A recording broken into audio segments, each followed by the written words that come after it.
لو تناهيتم إلى سر الحياة وصنعتم كائنا حيا نرى. سورہ مائدہ میں ہمیں حکم دیا گیا ہے کھانے کی حلال و حرام چیزوں کا بیان ہے اس میں. وہ بھی آج کل لوگوں نے پرواہ کرنا چھوڑ دی ہے. باہر ملکوں میں لوگ جاتے ہیں حلال حرام کسی بھی ہوٹل میں چلے جاؤ جو مرضی کھا لو. اللہ نے فرمایا حرمت علیکم المیتہ, سب سے پہلے تم پر مردار کیا ہے؟ حرام. ہر قسم کا مردار کیا ہے؟ حرام. یہ قرآن میں ہے. مردار کسے کہتے ہیں؟ جو اپنی موت مر گیا ہو. اس مردار سے دو چیزیں مستثنا ہیں. نبی نے فرمایا احلت لنا میتتان, دو مردار ہمارے لیے حلال ہیں, السمک والجراد, مچھلی اور ٹڈی. تین ائمہ اس کے قائل ہیں کہ سمندر کی ہر مخلوق حلال ہے. امام ابو حنیفہ نے اسی حدیث کی روشنی میں اور قرآن کی اس آیت میں کہا کہ سمندر میں بھی صرف مچھلی اور ٹڈی حلال ہے, کیکڑا سمندر کا حلال نہیں ہے. بہرحال اختلافی مسئلہ ہے, لیکن امام ابو حنیفہ کے دلائل اس میں بہت مضبوط ہیں. صحابہ تابعین میں کسی سے بھی کوئی ضعیف روایت بھی ہمارے علم میں نہیں ہے جس میں آتا ہو کہ انہوں نے مچھلی کے علاوہ کچھ اور کھایا ہو. اور وہ مشہور اشکال میں کرتا ہوں کہ اگر سمندر یا پانی کی مخلوق کو جو زیادہ پانی میں رہتی ہے اس کو آپ حلال کہتے ہو تو پھر مگرمچھ اور کچھوے کو بھی حلال کرنا پڑے گا, جو پانی کا کچھوا پانی کا مگرمچھ ہے. تو اس لیے آج کل لوگ نا امام حنیفہ کے اس موقف کا مذاق بہت اڑا رہے ہیں. اب یہ حنفی لوگ تو اندھے مقلد ہیں, ان کو کیا قرآن و حدیث کا پتہ. تو اس پہ میں دلائل ریکارڈ کروا چکا ہوں, وہ آپ سن لینا. یہ کلپ ادھورا ہے. تو بہرحال اختلافی مسئلہ ہے, ہم اس میں شدت نہیں کرتے, لیکن کم از کم اتنا تو ہونا کہ اگر امام حنیفہ کی ایک رائے اور دلائل سے مضبوط رائے ہے تو آپ کو مذاق اڑانے کا حق نہیں بنتا. تو یہ شکر ہے ہم ایک فقہ کو فالو کرتے ہیں, باقی تینوں کو درست سمجھتے ہیں. لیکن کچھ لوگ کسی کو بھی فالو نہیں کر رہے ہوتے اور اپنے علاوہ سب کو کیا سمجھ رہے ہوتے ہیں؟ سب کو بیوقوف سمجھ رہے ہوتے ہیں. وہ سمجھتے ہیں یہ اندھے مقلد ہیں, ان کو کیا قرآن حدیث کا پتہ. تو اعتدال میں رہنا چاہیے. تو میرے سامنے کوئی کیکڑا کھا رہا ہو میں منع نہیں کرتا, جھینگا کھا رہا ہو منع نہیں کرتا. مجھے کھلانے کی کوشش کرے تو نہیں کھاؤں گا, میں نہیں کھاؤں گا. کیونکہ اس طرح نا انسان میں مذہب بیزاری پیدا ہوتی ہے. کبھی ادھر لڑک رہا ہے, کبھی ادھر لڑک رہا ہے, کبھی ادھر کو جا رہا ہے, کبھی ایک فقہ کو فالو کرو, باقی کو کیا سمجھو؟ درست سمجھو. وہ بھی امام تھے, مجتہد تھے. ہمارے یہاں کیا ہو رہا ہے؟ بس جو ہو رہا ہے آپ کو پتہ ہے, کٹاکٹ کھا رہے ہیں لوگ.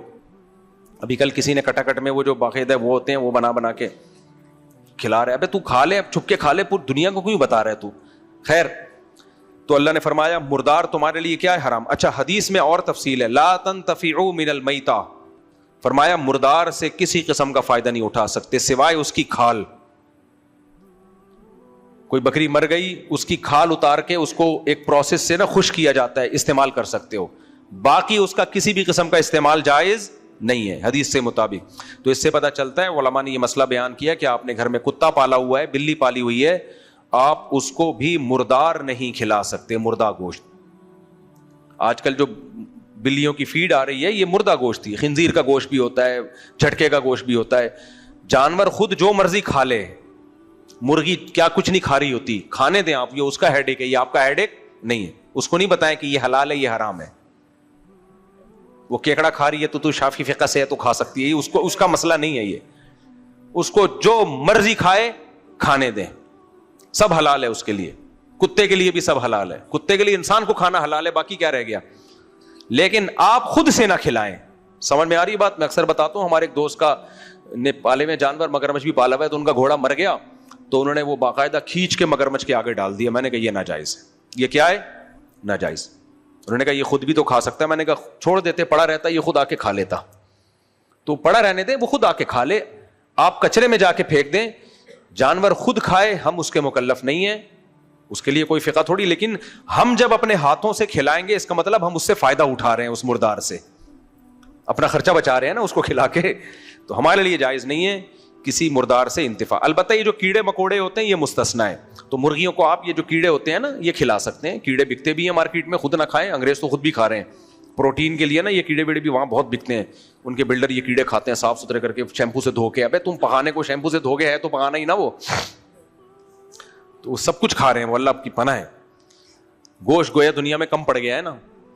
یہ کیڑے چھوڑو, ابھی چھوڑو, درس سے چل رہا ہے. خیر, تو مرغی کو کیڑے کھلا سکتے ہیں, مکھیاں کھلا سکتے ہیں, لیکن جو جانور مر گئے اپنی موت, بکری دمبا وغیرہ, یہ نہیں کھلا سکتے. تو اس لیے جو باہر سے جو فیڈ آ رہی ہے وہ بلیوں کو نہ کھلایا کریں. یہیں سے کوئی حلال ذبیحہ وغیرہ خرید, ہاں خود جو مرضی کھاتی رہے وہ جا کے. تو اللہ نے پہلے کیا چیز حرام کی ہے؟ المیتہ. یہ میں نہیں کہہ رہا, کون کہہ رہا ہے بھائی؟ قرآن کہہ رہا ہے. لوگ کہتے ہیں مولوی اپنی طرف سے پھینکتے رہتے ہیں. والدم, خون بھی حرام ہے ہمارے لیے. کون سا خون؟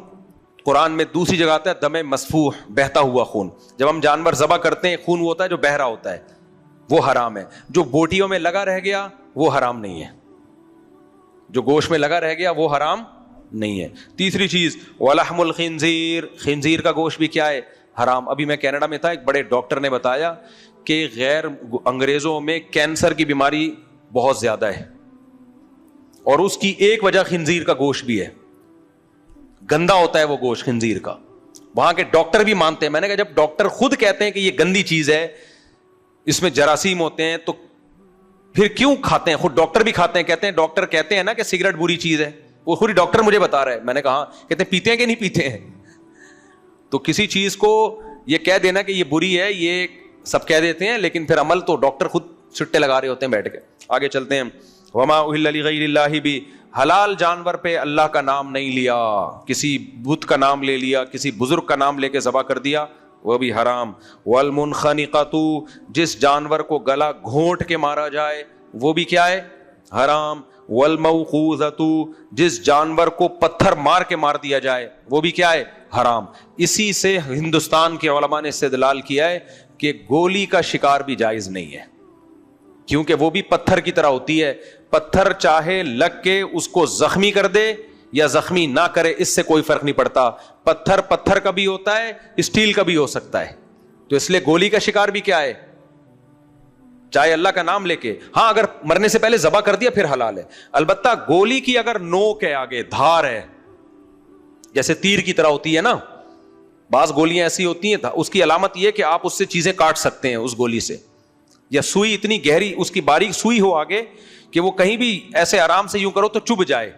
تو ایسی گولی کا شکار اگر کسی نے کیا، بسم اللہ اللہ پڑھ کے گولی چلائی اور وہ جانور کے لگی اور آپ بھاگے لیکن آپ کے پہنچنے سے پہلے مر گیا جانور، تو بھی حلال ہے، کیونکہ وہ گولی تیر کے حکم میں ہے. لیکن یہ گولیاں جو ہمارے یہاں گولیاں آج کل جو آگے سے گول ہوتی ہیں، اس گولی کو عرب علماء اگرچہ جائز کہتے ہیں، لیکن دلائل کی دنیا میں دیکھا جائے تو یہ پتھر ہی ہے. پتھر ہاتھ سے مارو یا کسی مشین سے مارو، پتھر اسٹیل کا ہو یا اس کا، اس سے اصل بات ہے کہ دھار والی چیز ہونی چاہیے. جو چیز دھار والی نہیں ہے اس کا ذبیحہ حلال، اس کا شکار حلال نہیں ہے. اس لیے ہم کہتے ہیں جو آپ شکار پہ جاتے ہیں جانور کو مارے نا، یہ عام گولیوں سے، دھار والی ہے تو پھر تو ٹھیک ہے، عام گولیوں سے اگر آپ نے مارا ہے تو اس کو مرنے سے پہلے ذبح کرنا ضروری ہے. اگر ذبح نہیں کیا تو آپ کے لیے وہ حلال نہیں ہے. آگے چلتے ہیں ہم، جب بس یہ کر کے والموقوذۃ والمتردیۃ، اسی طرح کوئی جانور اوپر سے گر کے مر گیا تو بھی حلال نہیں. آپ نے گرا دیا یا خود گر گیا، حلال نہیں ہے. والنتیھۃ، ایک جانور نے دوسرے جانور کو مارا اپنے سینگ سے، تو سینگ دھار والا بھی ہو پھر بھی حلال نہیں ہے، کیونکہ وہ انسان نے اس کو ذبح نہیں کیا، اس کو جانور نے دھار ماری ہے. اس کو سمجھ میں آ رہی ہے بات؟ انسان کا ہونا ضروری ہے اس میں.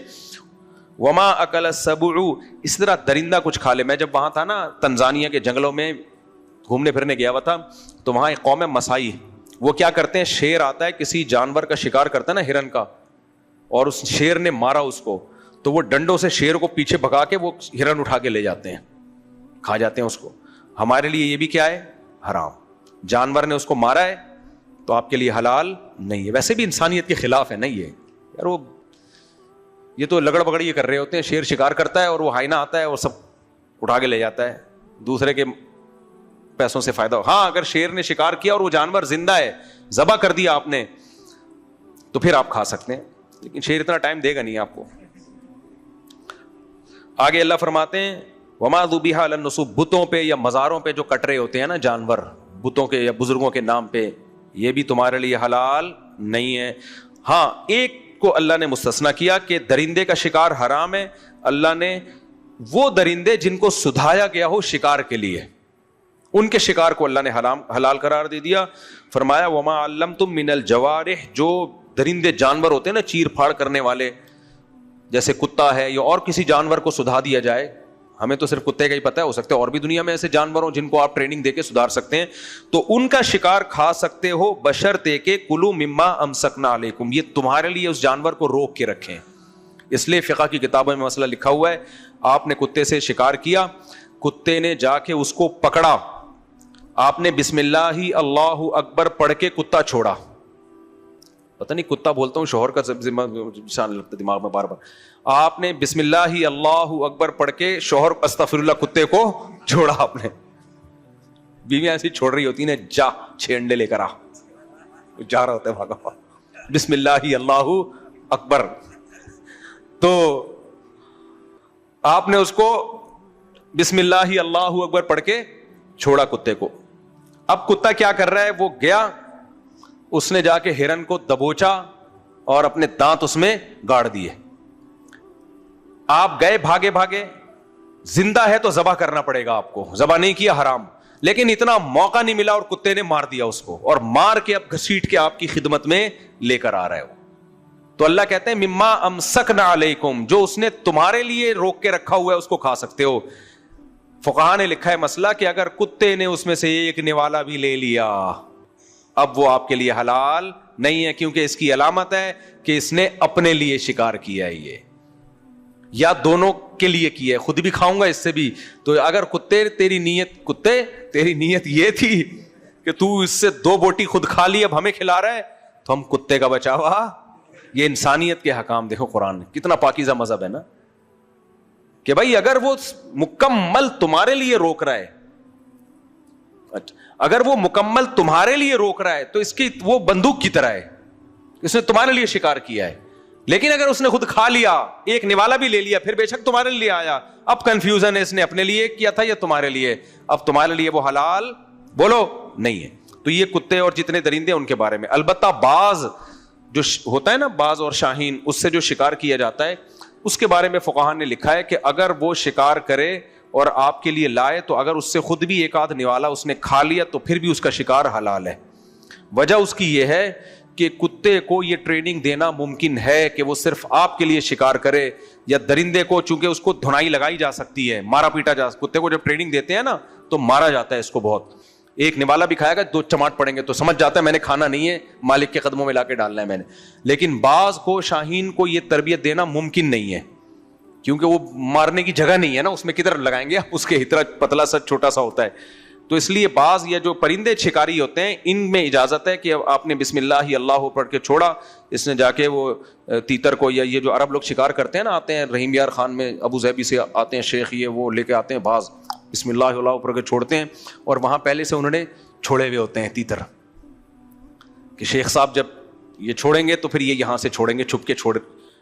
تو شیخ صاحب سمجھ رہے ہوتے ہیں ماشاء اللہ, اللہ نے کیسا ہمارا کمال ہے. تو وہ جا کے اس کو پکڑ کے لایا, اور وہ اس نے مار بھی دیا, کھا بھی لیا 2 نوالے, تو بھی آپ کے لیے وہ حلال ہے. تو یہ اللہ نے حکام بیان کی. اور پھر آخر میں اللہ نے اہل کتاب کی عورتوں سے نکاح کو بھی حلال قرار دیا, کہ یہودی یا عیسائی عورت سے تم نکاح کر سکتے ہو. تو مسئلہ یہی ہے کہ جو مسیحی, جو بائبل کو یا تورات کو ماننے والی عورتیں, ان سے اسلام میں نکاح جائز ہے. البتہ اوتوا الکتاب من قبلکم, جن کو کتاب تم سے پہلے دی گئی ہے, یعنی تورات اور انجیل کو ماننے والے. سبحان اللہ. چلیں کافی ہو گیا میرا. ہوا و حرص والا دل بدل دے, میرا غفلت میں ڈوبا دل بدل دے.